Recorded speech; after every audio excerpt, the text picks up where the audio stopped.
Hi, and welcome back to the MOOC on Resilience Schools and Disaster Risk Reduction Education. So we are talking now about the second part of Module 2.1 that is discussing, the comprehensive school safety framework, and that is really taking into consideration the major related concepts to school safety, to disaster risk reduction, etc. So in the last module 2.1, we saw we defined these concepts of risk and hazards.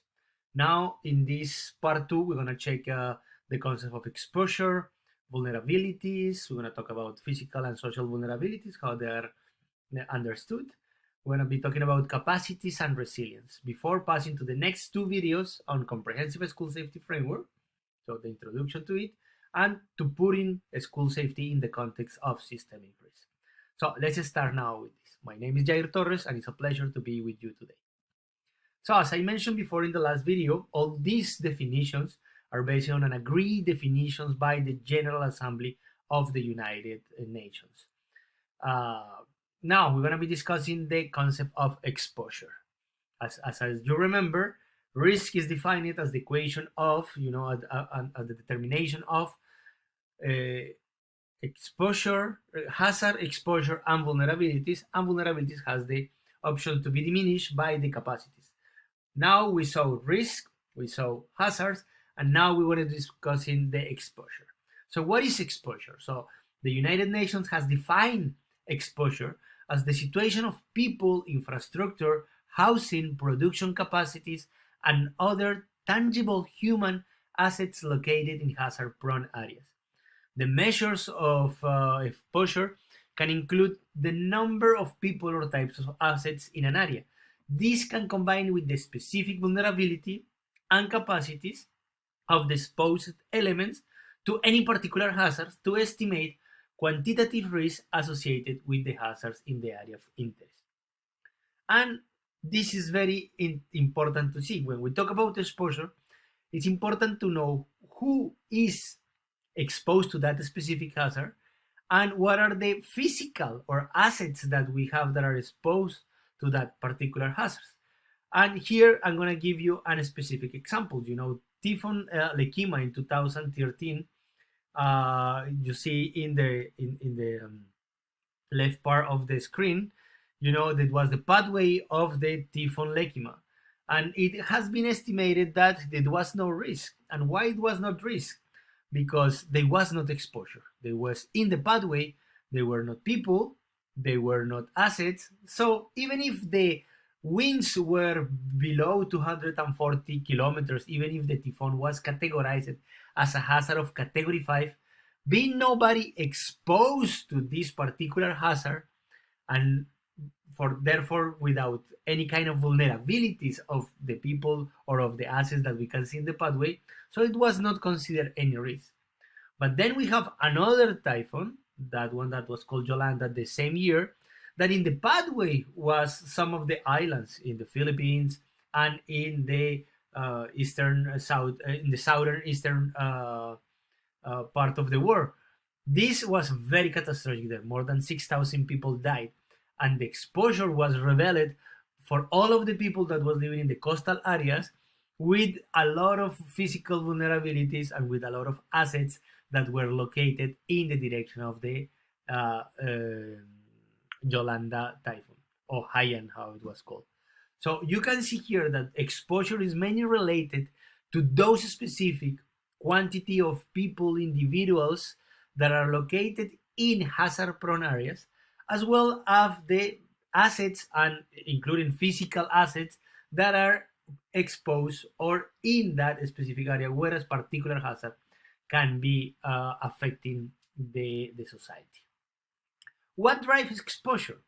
So we say that people and economic assets become concentrated normally in areas exposed to hazards through processes such as population growth, mitigation, urbanization, and economic development. And this is something that was seen very, very, very recurring, like poverty, urbanization is putting more people in some part of the cities or of the land that is the less resistant to any kind of hazard, that is really, really, really in areas that are exposed to to floodings, to landslides. So the lack of land planning and putting these populations at risk is what is driving this kind of exposure. So when it's not possible to avoid exposures to events, land use planning and location decisions must be accompanied by other structural or non-structural methods for preventing or mitigating risk. So sometimes we cannot avoid exposures, like Nepal is a country that seismically it's all due to the location and the geomorphology of the country. Nepal is located in a very seismic area. So they are completely exposed to earthquakes. We cannot avoid these things. But what we can do is to work not on the exposure part, but we can work on the vulnerability part, integrating activities that will reduce the vulnerability of people, notably by reinforcing the buildings, doing good land planning, trying to check what are the best lands where you can build, etc., etc., etc. So we need to start taking into consideration that it's not only about risk, but about the underlying risk factors like population growth, migration, urbanization, that create more exposure and that create more vulnerability, and therefore creating more risk. So now let's go to vulnerability, a very particular concept that has been, very, very mentioned and very recurring in the disaster risk reduction um, research and specific theories. So, vulnerability has been defined and adopted this definition by the General Assembly of the United Nations as the conditions that are determined by the physical, social, economic, and environmental factors or process which increase the susceptibility of a particular individual, a community, assets, or systems to the impacts of hazards. We were talking about vulnerability. We are talking, as we mentioned before, about the vulnerability of individuals, the vulnerability of communities, the vulnerability of assets, for instance, schools itself and the material that is inside, and the vulnerability of specific systems, the education system. And when we are related this, for instance, about the human vulnerabilities or about the individual vulnerabilities, we discuss about the characteristics of a person or a group and their situation that influence their capacity to anticipate, to cope, to resist, and to recover from the impact of a particular hazard or a set of hazards that can be triggered one to each other. So it's these characteristics that allow the person to anticipate, so to understand that something could happen because they are in a very hazard-prone area and that they need to be prepared, to cope, so to be prepared and to, in the moment that something comes, be ready to withstand that specific hazard, to resist the negative impacts that any hazard can bring, and to recover from them. And this is very important for us because this is something that we need to train to bring to our children in our schools, but also to our physical components of the schools there. So how the schools can anticipate and use, for instance, early warning systems, cope by different putting standard operation procedures to doing the management of school safety at the school, to resist, and we are talking here, for instance, about the resistance of the infrastructure, but also of mentally of our kids in order to know how to react at the moment, and to recover, how to go back to the education system as faster as possible, and to secure the education services and the right to education very quickly in a good way. So less vulnerable our children, our educational staff, our communities are, as well as the infrastructure are, but more we have the possibility to be more resilient and to reduce the risk. There is a particular academic debate that has been the concept of vulnerability put on the table. And one of the major elements that has contributed to this debate on vulnerability has been the publication by Professor Ben Wisner and other academicians that were working with him, with the first publication of the At Risk book in 1983. They, for the first time, they started to discuss about the progression of vulnerability, talking about vulnerability not as an aesthetic process, but a process that is built in some root causes that has some dynamic pressures, and that in this combination with fragile livelihoods and unsafe conditions can really push pressure as much as possible on societies in order to be really prone to disasters, exposed to disasters. And this pressure is combined with the pressure of an opposite force that are the hazards. And this is for the first time where we divided, hazards from one side and the human and the societal conditions that create that people, even if there is a different hazard or is the same hazard, but we have different characteristics of individuals and societies, we can create disasters. So there are two opposite forces.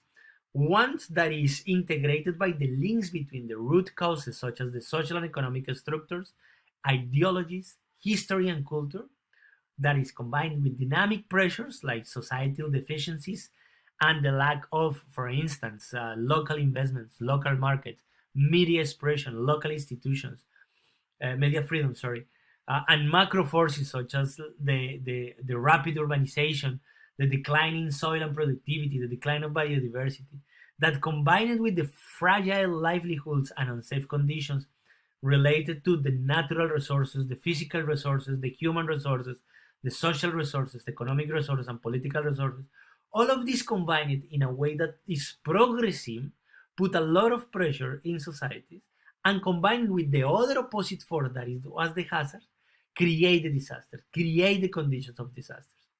And this has been evolved since 1983. Now in 2013, the same authors evolved the concept of the pressure and release model, how it's called, in order to say that the dynamic pressures and the unsafe conditions are also attenuating some of the hazards, something that we were discussing in our previous video about the socio-natural hazards, and about how we are denaturing hazards, and we are attenuating the impacts, and we are attenuating the intensity and frequency of specific hazards. So it's very important here to talk about this thing, because it's for the first time that we, in the disaster risk reduction literature, we divide or split the hazard from the vulnerability. And we understand that it's not about the hazard itself, but it's about the conditions that when that hazard happens to the people that is exposed to that can create really a disaster.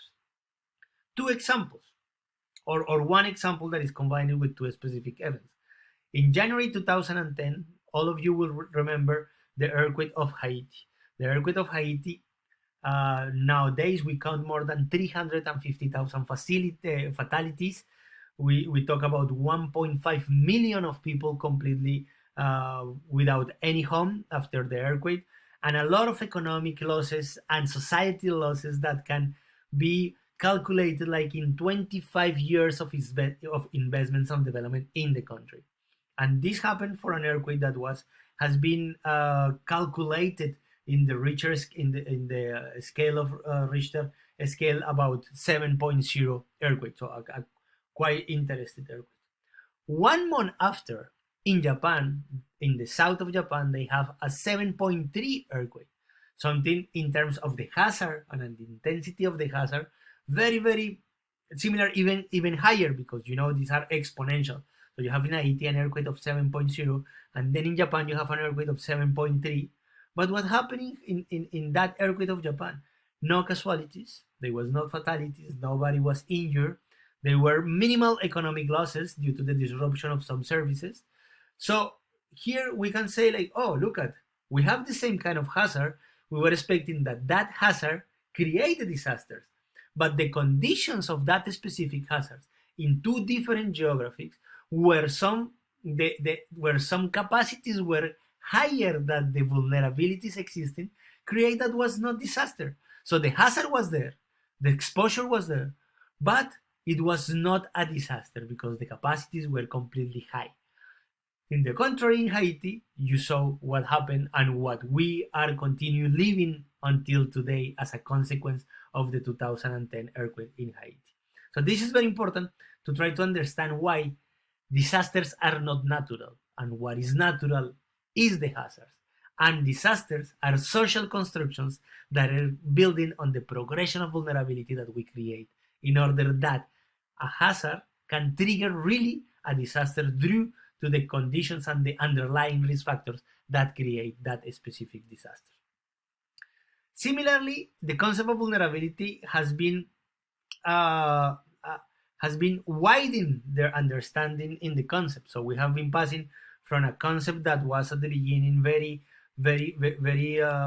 restricted, of seeing vulnerability only as an internal risk factor, and nowadays something more about a multidimensional concept that encompasses physical, social, economic, environmental, and institutional futures, and that progress between the different conceptions that we have, from that really intrinsic vulnerability to a more human-centered, to one that will be seeing vulnerability as a dualistic approach of susceptibility and coping capacities, then as a vulnerability as a multiple structure where you include susceptibility, coping capacities, exposure, adapting capacities, to that one that we are seeing today. And that one that, for instance, the United Nations is working on developing, a multidimensional vulnerability index, for instance, for small islands and development states. So how we pass from vulnerability from see a very single concept to something that is very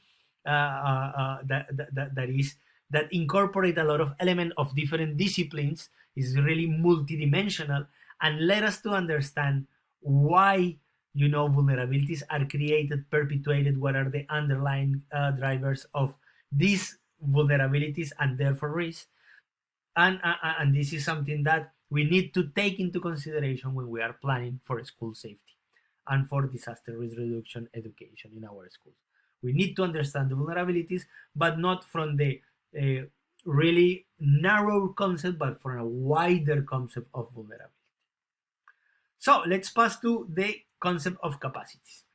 So when we talk about capacity, and not only when we are talking about capacity on disaster risk reduction, we are talking about the combination of all of the strengths, attributes, resources that are available within an organization, a community, or society, and even the capacities that an individual have to manage and to reduce disaster risk while strengthening resilience. Capacity may include infrastructure, institutions, human knowledge and skills, and collective attributes such as social relationships, leadership, and management.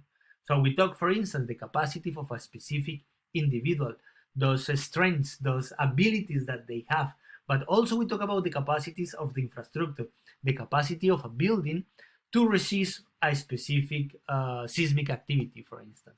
So when we talk about capacities, we talk also about those coping capacities, so how we create these coping capacities that we understand that they contribute significantly to reduce the risk of disasters. And we talk about the coping capacities as the ability of people, organizations, and systems, including individuals, as we mentioned before, and communities, using available skills and resources to manage adverse conditions, risk, or disasters. The capacity to cope requires continuing awareness, resources, and good management, both in normal times as well as during disasters or adverse conditions. And here it's important to understand and to include the concept of building capacity. So this is why you're gonna see that building capacity is a very recurrent topic that is in every single project, program, process. It's about how we can support individuals and institutions to build more capacities in order to reduce vulnerability and reduce disaster risk. Then let's finish with the last concept that I wanted to introduce, or that we wanted, to introduce today, that is the concept of resilience. A concept that, as most of you will understand, it has been a very difficult to define, there is not a lot of agreement about what resilience is. There is an academic debate, it has been an institutional debate, and resilience became really a buzzword since the Hyogo framework for action and continues to be really, really important. And it's important to understand the different ideas about resilience and what resilience actually could be or it is. And because as we talk always about, strength and resilience, but sometimes we really lack to understand what resilience is and how we build resilience. So the United Nations has defined resilience as the ability of assisting community or society exposed to a hazard, so two of the elements of risk, to absorb, to accommodate, to resist, absorb, accommodate, adapt to, transform, and recover from the effects of a hazard in a timely and efficient manner. Very important. Time matters here, and efficient manner as well, including through the preservation and restoration of its essential basic structures and functions through risk management. And here we talk also about something that is very particular, that is identity. Like to go back, and maybe to go back better, as we say, the build back better issue, to go back to that state that we were before the event, but even learning about that specific context without losing the identities of the individual, of the society. Because if we lose in the middle of the event the identity of the individual or the society, in a way we are not being resilient.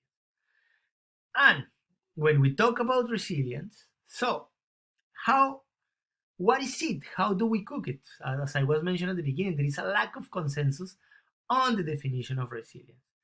And this concept has been applied to different disciplines with different meanings. For instance, this concept was first introduced in the science of material engineering, and it was talking about this capacity that have a particular element to be stressed and go back to the normal states before the stress. Like you see in the picture, this duck of the bat duck, that you can put a lot of pressure on it, but at the same time, when you release the pressure, it goes back to the same shape that it was before. Imagine a stick as well, that you try to perturbate the stick move, and in a moment goes back to the same state without losing their identity, losing their capacities, without losing his essentials as it is. So it was very introduced on the materials engineer. But then with the years, it was introduced in the psychology, notably after the Second World War. There was a lot of people in the social sciences, and notably in the psychology aspects, that were discussing, for instance, about the resilience of the European population, about how we can try to build back European societies after what happened in the period of 1939 to 1945. So they were talking about how we can bring this mental state that we have before the war, and that was a concept that was applied very well. And then in ecology, there is the first introduction of the concept of resilience was in 1973 by Hollin, on which one he was introducing the concept of resilience on ecosystems, about how a perturbation of a specific ecosystem, how that ecosystem can go back to the state that it was before. And if this was possible, that was the big question. How you can really make the ecosystems will be resilient, and if this is a static or a dynamic process. This concept has since then been applied to many multidisciplinary subjects, including natural hazards and disasters risk reduction. Since 1981, we see a lot in the literature the concept of resilience being implemented with the same perspective. These abilities of a specific individual, communities of systems to go back to the previous state of the distress without losing the identity, and to having these capacities to absorb, to resist, to really recover in a timely manner that we want. But this concept has also some particular debates. For instance, is resilience an outcome or is a process? So when we discuss that resilience is an outcome, we talk of resilience as a fixed state. When the focus is given to the main properties that regulates the outcome as a buffer, or that ensures that the negative consequences of a determined stress are minimal to the elements or to the systems of analysis itself. So we are talking here a very reactive position. So about how that specific element really reacts and goes back to that element, that to the outcome that we expected. That really, as the stick that we were mentioning, or about the dog bat, that go back to the state that we wanted before. And this is why this description of resilience as an outcome is very used in engineering literature, because it's very adapted to objects, and it's talking notably about how the objects are capable of regaining their original shape after bending, stretching, compressing, or other types of deformation. Then, as well, resilience has been discussed by many people in the literature about a process.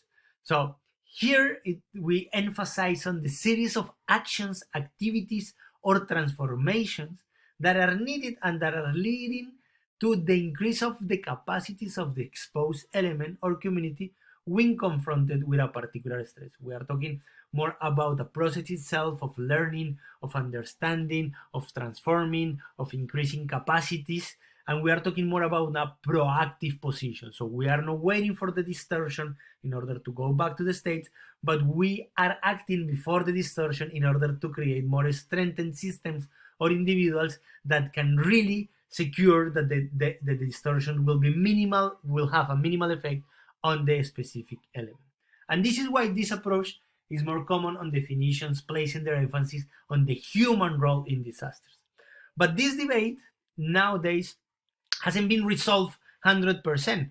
But in the literature and even in the definition that we just explained on the United Nations, we see that resilience is considered both as an outcome and as a process, because we want resilience to be at the end the final outcome, that we don't have strong distortions, but resilience is also the way how we build that process, all these activities, all these transformations. So resilience at the way is an outcome and a process, with a lot of emphasis in the human aspects on the process and in the physical aspects on the outcome itself, but also applied for the society.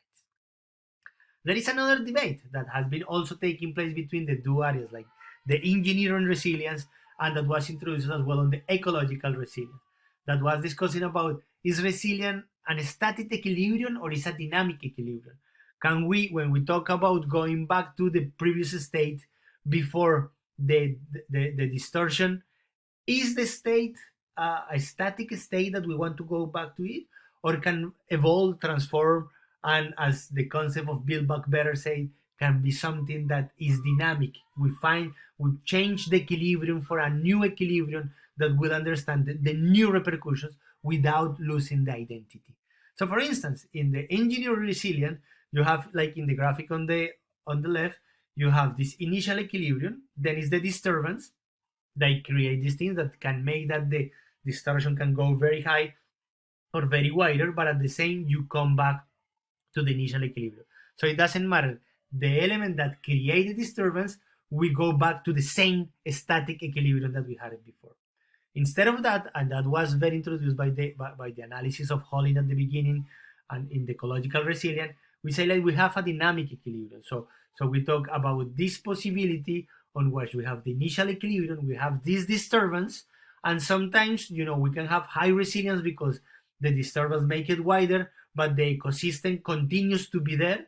But sometimes when we have low resilience, we can pass to another stage when there is a new equilibrium that can be resilience as well, that can be really improved or not, or put in a back state, let's say on a bad stage, but that creates new equilibriums and new equilibriums of resilience. So it's like, if something happened, can we really go better than as we were? And if something happened, really, we say that we don't have a good resilience if we don't go back, but we get worse and worse as we were before that the disturbance occurred.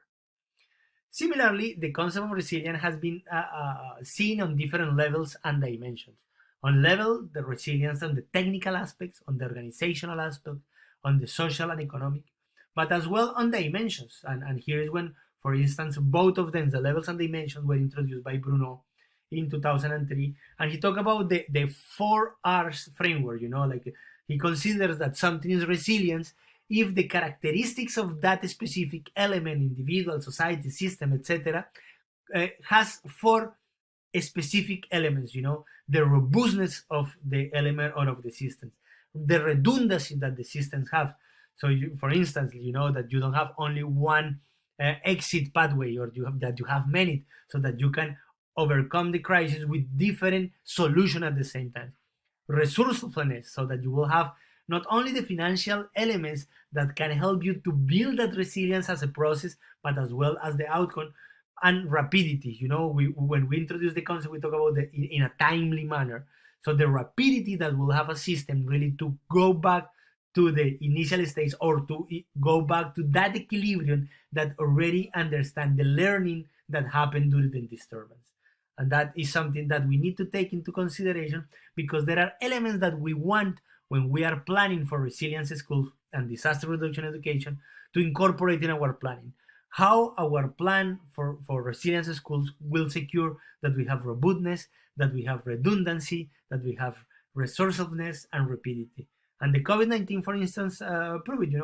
Redundancy. We lock the school, so how we can create IT solutions, giving classes by internet, providing classes by radio, by television, etc. How we can use those resources and how we can do it in a rapid way in order not to lose the service of education. So, and as you can imagine, and with this slide, I will finish this part 2 of the module 2.1, is as resilience is very difficult to conceptualize, it will be more difficult to measure resilience. And there is this lack of consensus on the definition, but create a wave of lack of consensus on the measurement.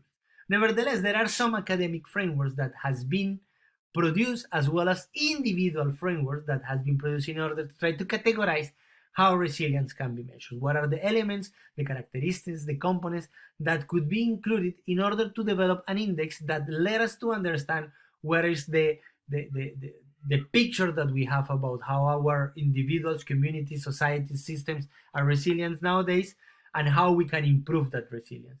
And on those, I would like to mention, of course, the 4Rs framework that I just presented from Bruno, as well as the Sustainable Livelihood Framework that was produced by Chambers, the Community Disaster Resilience Index of Peacock, the Capacities for Community Resilience Index of Sheriff, the Resilience Inference Measurement or RIN model, and the DROP model that was introduced by Professor Susan Kutter in 2008.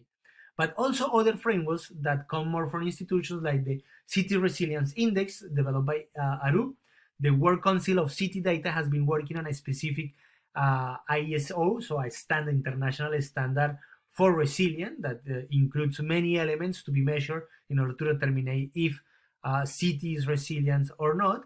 And the 10 Essentials that has been produced by UNDRR that include different elements about social resilience, capacities, financing, etc. All of these frameworks, we are not gonna discuss about this in this MOOC, but the literature will be included in the suggested reading of this chapter. So thank you for your attention. I'll see you in the next video. Have a nice day.